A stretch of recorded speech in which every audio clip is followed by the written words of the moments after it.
Welcome back, folks. This is Shane. I'm standing out the front of Sky Music. So today could potentially be new guitar day. That's right. I'm not going to buy anything too expensive, but I've been thinking about getting back into the ES-335 shape. Now, I've been over in Perth over the last few weeks and I haven't played guitar at all. I lost my calluses. I've been playing a bit this morning, but that's it.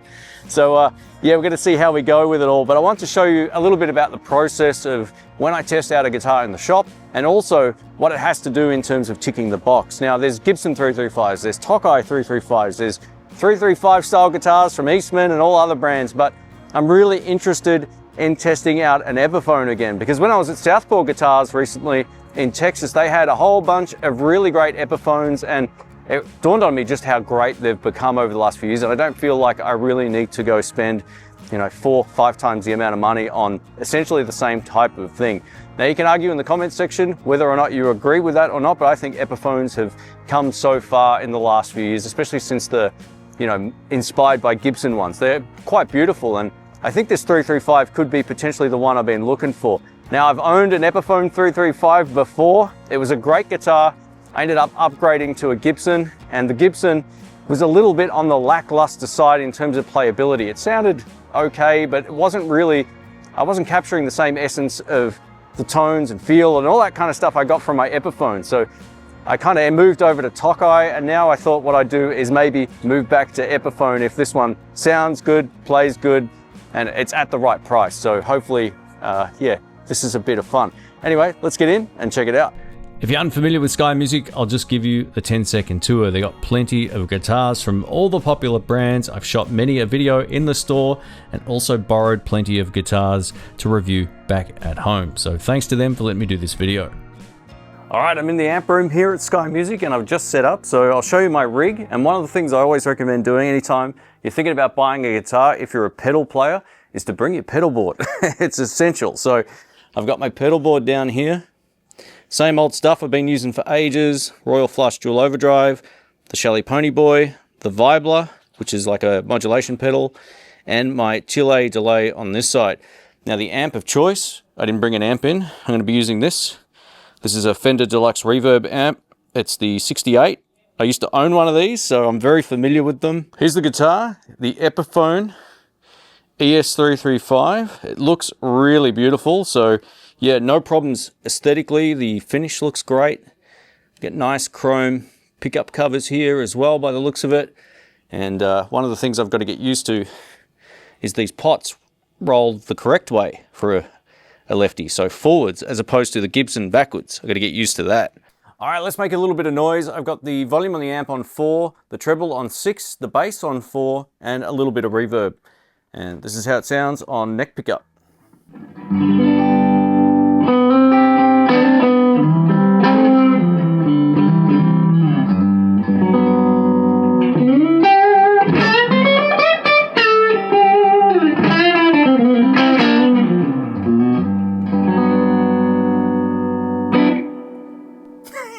Yeah.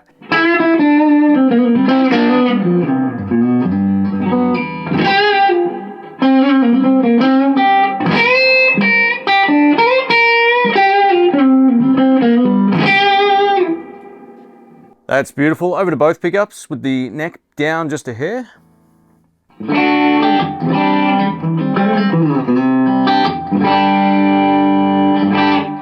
Nice and spanky.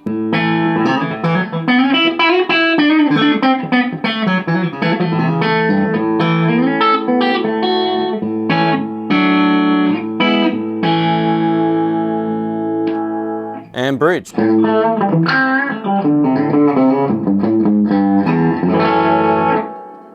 It's very bright. It's a bright sounding guitar, and that's cool because that means I can generally get some pretty great tones once I start using some overdrive. Because on most Fender amps, I'd usually use the bright switch to give it that little extra bite or snap. But let's try some dirty tones. This is the left side of the Royal Flush with some delay as well.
the good thing about these 335s, you don't need a lot of drive to get them to sound like they've got a lot of sustain.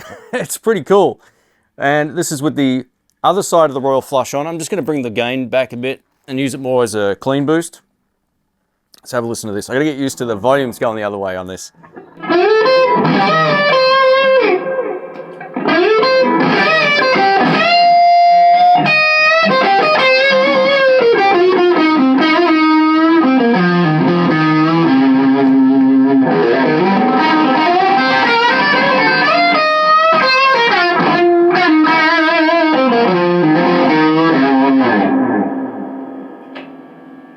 No squeal, no bad feedback, just lots of sustain. That's great.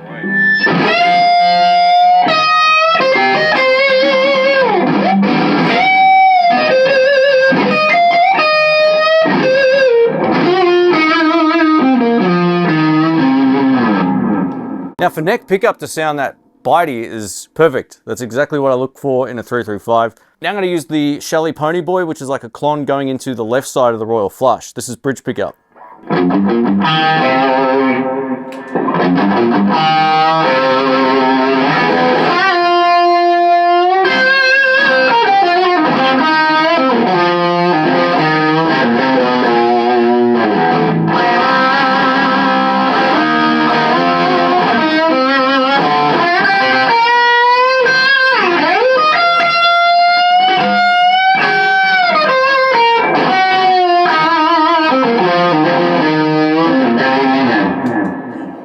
I love the fact it can actually handle the gain, but yeah, it's probably a bit too much drive for me personally with this guitar, but I really love the sound of it.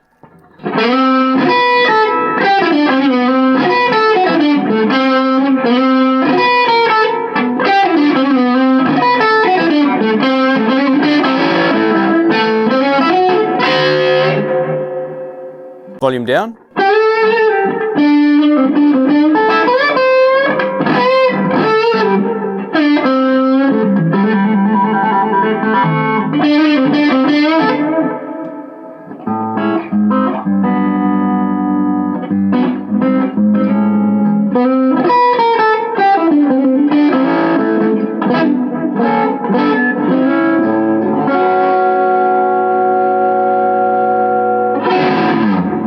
So it cleans up beautifully. I've just sort of got to bring the volume down to about half, which is tapering the way it should taper as well, which I really dig. So yeah, this is a great feeling guitar to play, but it sounds inspiring. I'm actually kind of shocked. I was going to try Gibson just to compare it, but yeah, after hearing this, there's no reason to do that. Everything feels good. The frets are nice. It's got a nice semi-chunky neck here. Yeah, I really dig it. As I mentioned before, it's always handy to have your pedal board with you because you can plug into any clean channel and get a very similar sound once you dial it in. And what I'm hearing right now should work really well with any of the amps that I plug into on the clean channel. So I'm really happy knowing exactly how these pedals respond and all that kind of stuff. And now if you're someone who just likes to plug directly into an amp without any pedals, you might have a Marshall DSL 40CR, whatever the case is, then just bring your amp with you because you know exactly the kind of tones you can expect out of that amp. And that's one of the things that I used to do a lot, was bring my entire rig into shops. But these days I'm quite happy plugging into any Fender amp with my pedal board because I know what I can expect out of it. But yeah, I really dig it. Very heavily reminds me of some of my favorite sort of Clapton tones.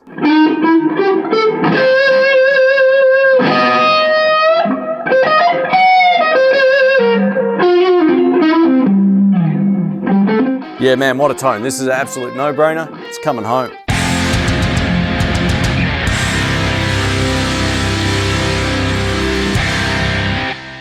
So this guitar just came straight out of this box right here, and it plays beautifully, absolutely beautifully. It doesn't need any work on the action. It just plays nicely. So yeah, wow, I'm really impressed, man. That's super cool. Now, while I bought a new guitar today, one of the things that I'll be doing and have started doing already is just downsizing. You know, doing what I do on YouTube, I have so much stuff, and just being a guitarist over the years, I've accumulated a lot of things.